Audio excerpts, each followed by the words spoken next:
2022 నుంచి 2023 వరకు మొత్తం 9 ప్రెడిక్షన్స్ అనేవి ప్రూవన్ అయ్యాయి. Hi friends, welcome to HLN జ్యోతిష్యాలయం. ఈ వీడియో ఆఖర్లో నా ప్రూవన్ ప్రెడిక్షన్స్ ఉన్నాయి.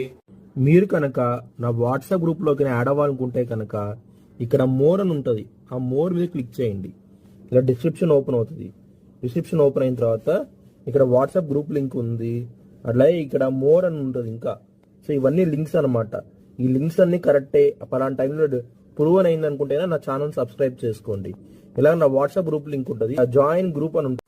మేషరాశికి అధిపతి కుజుడు. మేషరాశిలో భరణి 4 పాదాలు, అశ్విని 4 పాదాలు, కృత్తిక 1వ పాదం ఉంటుంది. ఈ నక్షత్రం వాళ్ళందరికీను నేను చెప్పే వార ఫలితాలు వర్తిస్తాయి. ఈ వారంలో లగ్నాధిపతి అయిన కుజుడు 2వ స్థానంలో ఉన్నారు. దాని మూలంగా మీకు మనీ పరంగా మాత్రం ఎటువంటి లోటంటూ ఉండదు. ఈ వారంలో చాలా ఆనందంగా ఉంటారు. కుటుంబ సభ్యులతో కూడా మీకు మంచి ఫలితాలంటూ ఉంటాయి. కుటుంబ సభ్యుల నుంచి కూడా మనీ వచ్చే అవకాశం కూడా ఎక్కువగా ఉన్నది ఈ వారం అనేది. ఇక్కడ సూర్యుడు 16వ తారీఖు నుంచి మిథున రాశి నుంచి కర్కాటక రాశికి వెళ్తున్నారు.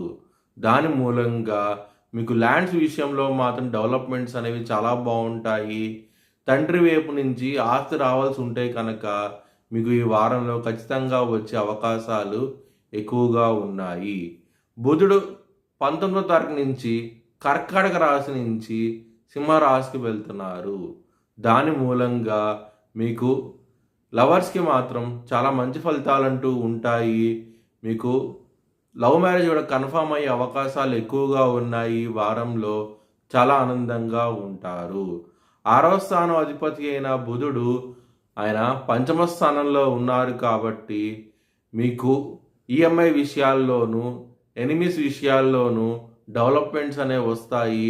చాలా ఆనందంగా ఉంటారు.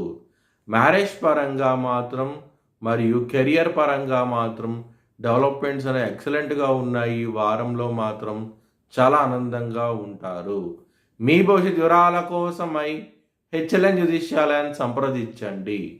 2024 భారత్ ప్రైమ్ మినిస్టర్గా నరేంద్ర మోడీ రీఎలక్ట్ అవుతాడని చెప్పి నేను మార్చ్ 2022లో చెప్పడం జరిగింది. అది ఈ నెల ప్రూవ్ అయ్యింది. Thanks for watching video. Please like, share and subscribe my